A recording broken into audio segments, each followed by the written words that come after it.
question here that, most couples, maybe all couples at some point, at least, one or both parties thinks about. And, either it turns out to be a problem or it doesn't. Thankfully, it's not for every couple. But people drift, right? And married couples, one or both, will drift from time to time. Not all, but it happens. And it happens, enough that it causes a problem. When people get into affairs of the heart, affairs of, other parts of the body that are involved. Sure, it, can be emotional, can be physical, can be both. But can it be damaging? It sure can. Let's talk to the good doctor about that today. Dr. John Braccio, drjohnb.com, the website for the podcast. Good morning, sir. Welcome. Well, good morning to you, Dave, and it definitely can be damaging. And I think you kind of set that up well. I would define it I think the way you did. It affairs when a spouse or partner has a strong emotional and or physical relationship with a person outside of the marriage or / relationship. And whether it's blatant or it's hidden until it comes out, it's certainly devastating to the other, spouse Sure. or partner. The thing that's really kind of just maybe surprising, since people aren't normally talking about these things, but the American Association for Marriage and Family Therapy, surveys show percentages having extramarital affairs are 25% for men and 15% for women, and that's self-report, so it can even be more than that. So when you look at those numbers, those are really pretty huge, and the reasons that people have affairs are really quite amazing, and it isn't always because they hate someone or they're getting revenge, that type thing. People do this. Could be a lack of sexual satisfaction at home, lack of sexual activity, desire for sexual and or emotional satisfaction, desiring multiple sexual encounters, obsessive-compulsive sexual behavior, a lack of love with spouse, desire for ego-enhancement, curiosity, risk-taking, poor judgment, lack of a moral compass, and conscience. These are within the range, and there are probably even more, but those are the types of reasons that people have affairs. And when you really peel it back, it's really hard to believe that people will risk what they do. People can be in wonderful relationships, they can have families, they can have good incomes, they can have everything, and they go out and they take risks and they're with another person.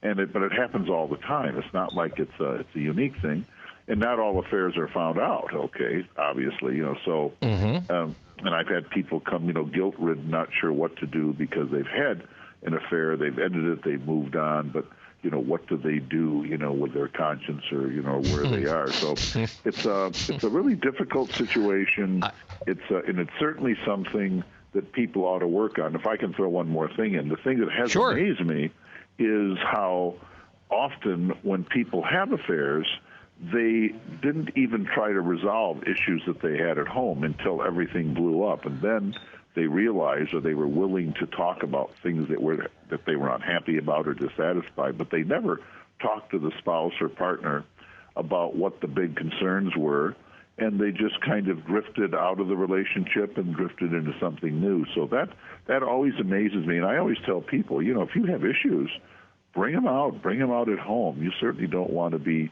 having an affair and out and about and doing things of that nature, because that really will very much could destroy or end the relationship. It'll certainly horribly damage it, and most likely could be permanently the damage.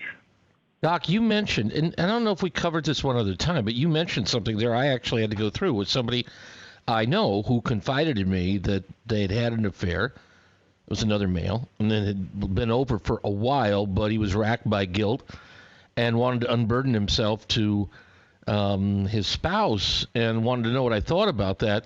And it wasn't that I was condoning it, but I thought about that, and I said, so you want to clear your conscience, but does she have any idea? No. Have you done it again? No. Do you plan to do it again? No. I'm like, my advice was probably, I'm sure listeners going to, this is terrible. I said, let sleeping dogs lie. I mean, I thought you're going to make it, you're going to put, run her through the ringer now because you want to clear your conscience. She's not a priest. She's your wife. She has a higher role at times than a priest.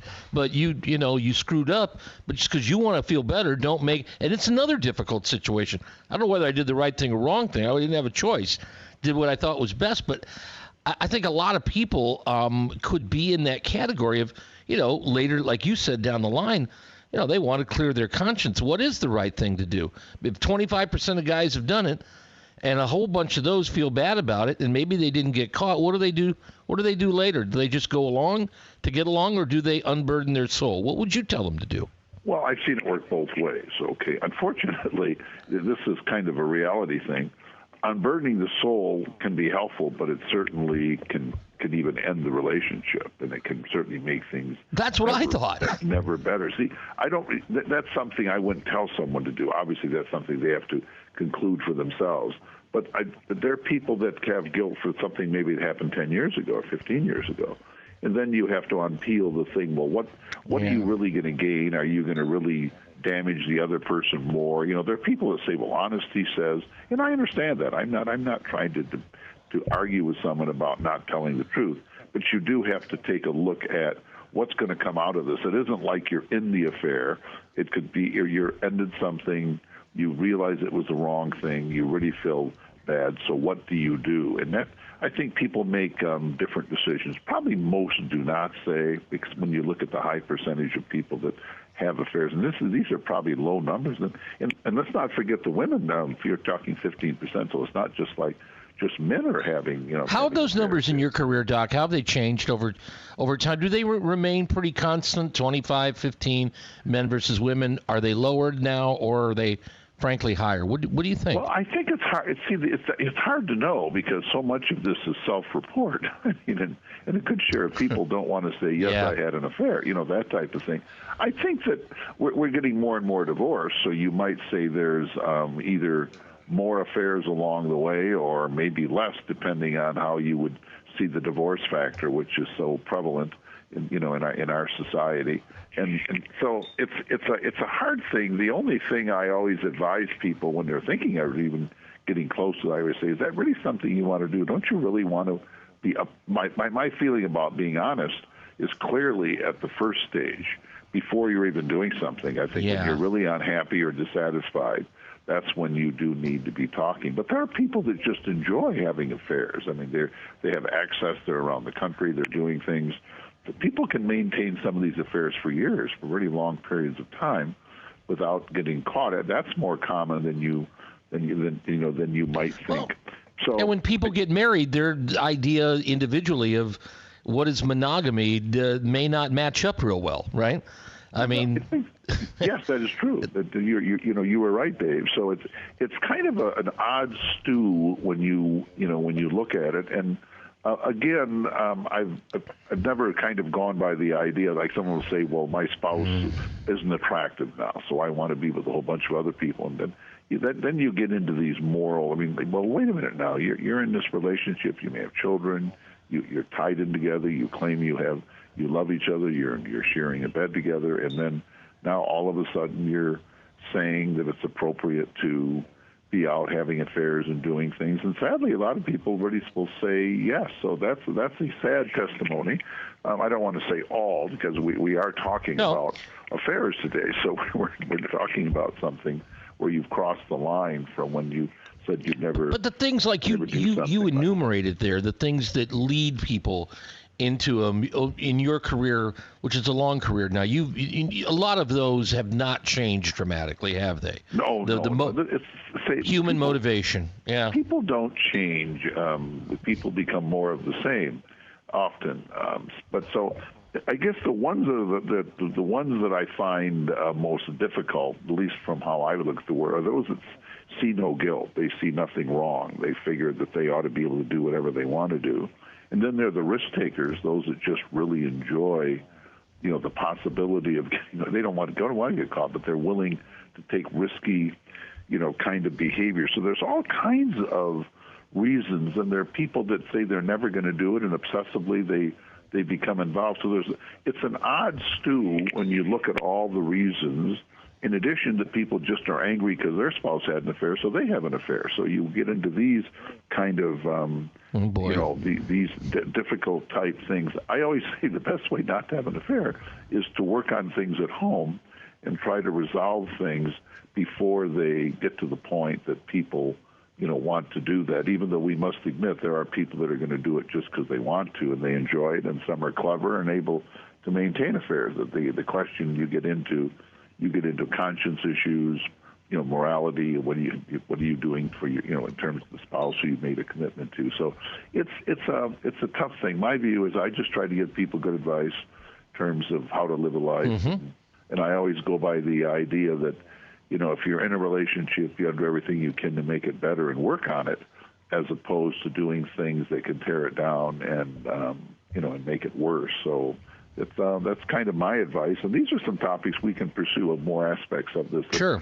another time too, Dave. But I do feel that it's such a common thing, and took TV programs, novels. I mean, so many things relate to this, this whole thing of the extramarital, affairs, whether you're in a marriage or in a relationship. So, but.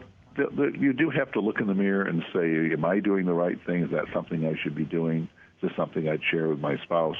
But to me, the key is when you've got issues at home, or you're even thinking of doing something, that's when you want to be talking, communicating, sharing, and trying to resolve things, and even have your partner, if you aren't happy, you're not satisfied, just indicate what's going on and what needs to be resolved. And there are times that separating, if you really you feel you have to be involved with someone else to really sort things out and be honest with the spouse that you're with. It's a ethical, it's a stew, it's a complicated thing, and I've been at this over 50 years, and I've seen hundreds of very complicated situations, and they, some turn out really pretty horrible, but I've never seen a good thing come, from people having affairs and being out and about. They may resolve it and may make the relationship strong again. But well, it's a good thing you strayed. Things got better all the way for everybody all around. Yeah, probably not.